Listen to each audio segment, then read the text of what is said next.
சரவண பவ. ஓம் சித்திரகுப்தாய நமக. இந்த சித்ரா பௌர்ணமி அன்னைக்கு சித்திரகுப்தரை வழிபாடு பண்ணுறது மிகப்பெரிய ஒரு விசேஷமான ஒன்றா இருக்குது. சித்திரகுப்தருடைய ஒரு மிகச்சிறந்த ஒரு கதையை நான் உங்களுக்கு சொல்ல போகிறேன். ஒரு அம்மா வந்து ஒரு ஊரில் சித்திரகுப்தரை மனசார வழிபட்டு இருந்தாங்க. ஆனால் அவங்க பையன் வந்து செய்கிற காரியம் எல்லாம் ரொம்ப தவறான காரியங்கள், ரொம்ப கெடுதலே, சுற்றி முற்றி எங்கே போனாலும் கெடுதலே பண்ணின்னு இருந்தார். அந்த அம்மாவுக்கு ஒரே ஒரு மன வருத்தம் பயங்கரமாக இருந்துச்சான். ஆனால் அந்த அம்மாவுக்கு கடைசியாக தெரியுது நம்ம இறக்க போகிறோம் அப்படின்ற ஒரு விஷயம் அவங்களுக்கு தெரியுது. அப்போது அவங்க பையனை கூப்பிட்டு, மகனே, நான் இத்தனை வருஷமாக நான் உனக்கு எத்தனையோ விஷயங்கள் சொல்லி நீ பண்ணல, நீ பண்ண காரியங்கள் அனைத்துமே கெட்ட காரியங்களே. ஆனால் இப்போ கடைசியாக நான் இறக்கும்போது நான் ஒன்று கேட்குறேன், நீ அதை பண்ணணும், சத்தியம் பண்ணு அப்படின்றாங்க. அவனும் சத்தியம் பண்ணுறான். அந்த அம்மா சொல்கிறாங்க, எந்த சூழ்நிலையிலையும் எங்கே போனாலும் எங்கே வந்தாலும் ஒரு நாளைக்கு ஒரு 5 முறையாவது ஓம் சித்திரகுப்தாய நமக அப்படின்னு சொல்லுப்பா அப்படின்னு சொன்னாங்க. அவனும் சரிம்மான்னு சொல்லிட்டான். அந்த அம்மாவும் மறுநாள் இறந்துட்டாங்க. சரி, என்னவோ நம்ம தாய் வந்து ஒரு வார்த்தை சொல்லியிருக்காங்க. ஆனால் அப்பவும் அவன் கெடுதல், தவறான விஷயங்கள், நிறைய அடுத்தவங்களுக்கு தொந்தரவு, இது போல் காரியங்கள்லாம் இருந்துச்சு. இருந்தாலும் அவன் ஓம் சித்திரகுப்தாய நமக அப்படின்னு ஒரு 5 டைம் சொல்லினே இருந்தான். ஒரு நாள் அவன் கனவுல சித்திரகுப்தர் கனவுல வந்தார். டேய், நான் சித்திரகுப்தன், அந்த ஏரிக்கு பக்கத்தில் ஒரு நிலம் கொஞ்சம் அங்கே இருக்கு இல்லையா, அங்கே ஒரு குளம் மாதிரி வெட்டு அப்படின்னு சொன்னாரான். டக்குன்னு கண் முழிச்சானான். சித்திரகுப்தர் வந்து ஏன் அந்த ஒரு வார்த்தையை சொன்னார் அப்படின்னு நினச்சி அவனும் பால் மரம் போய் ஒரு குளத்தை ஒன்று வெட்டினானான்.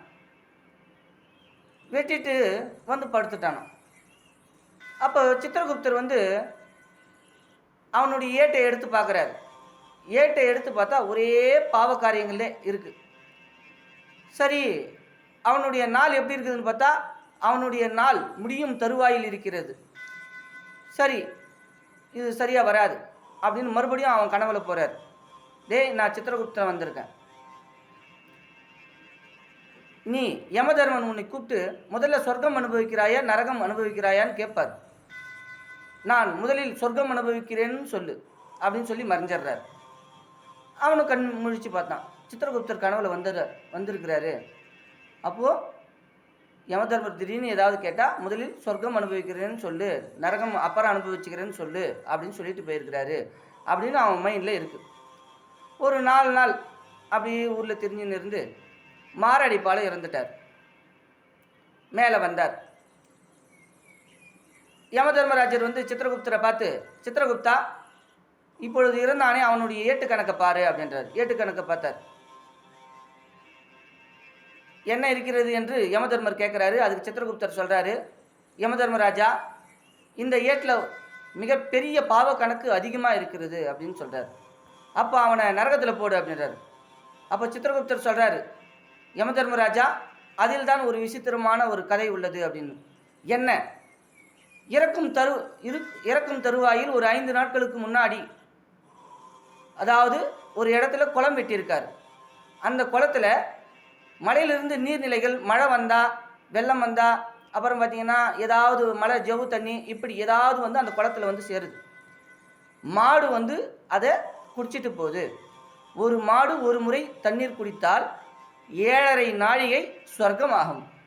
அதாவது பார்த்திங்கன்னா 7.5 நாழிகைன்றது நம்மளுடைய கணக்கு கிடையாது, அவங்களுடைய கணக்கில் அது அதிகமான நாட்கள்.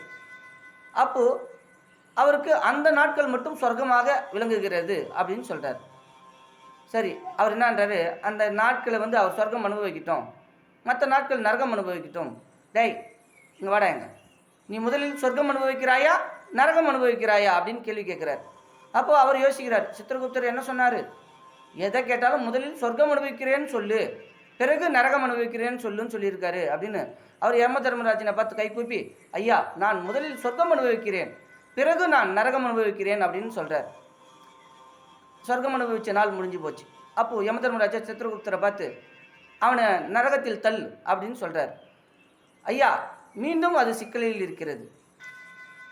சித்திரகுப்தர் சொல்கிறார், ஏனென்றால் இப்பொழுதும் மாடுகள் வந்து வந்து வந்து தண்ணீர் குடித்து கொண்டே இருக்கிறது.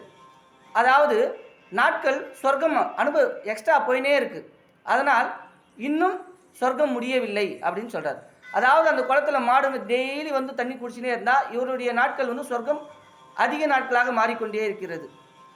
அதாவது இதிலிருந்து என்ன தெரியுதுன்னா, சித்திரகுப்தரை நாம் நம்பிட்டோங்கன்னா நம்ம காப்பாற்றுற வரைக்கும் அவருடைய எண்ணங்கள் மாறுறதே கிடையாது. அதனால தான் சித்திரகுப்தரை சித்ரா பௌர்ணமி அன்னைக்கு முழு மனசோடு நினச்சி விரதம் இருக்கிறாங்க, அன்னதானம் வழங்குறாங்க. சித்திரகுப்தரை மனசார நினச்சி வழிபடுறவங்களுக்கு சித்திர கணக்கு நாம் ஏட்டு கணக்கை அவர் மாற்ற முயற்சிக்கிறார் அப்படின்னு ஒரு கதை, மிகப்பெரிய ஒரு வரலாறு உள்ளது. எனவே இந்த நன்னாளில் ஓம் சித்திரகுப்தாய நமக, ஓம் சித்திரகுப்தாய நமக, ஓம் சித்திரகுப்தாய நமக அப்படின்னு சொல்லிக்கொண்டே இந்த நன்னாளை தொடங்கி பல வெற்றிகளை குவித்து நீங்கள் நலமாக வாழ பிரார்த்தனை செய்கிறோம். ஓம் லேக்னி அஸ்தாய வித்மஹ பத்ரதராய தமகே தன்னோ சித்திர பிரசாதயாத். ஓம் சித்திரகுப்தாய நமக. வாழ்க வளமுடன்.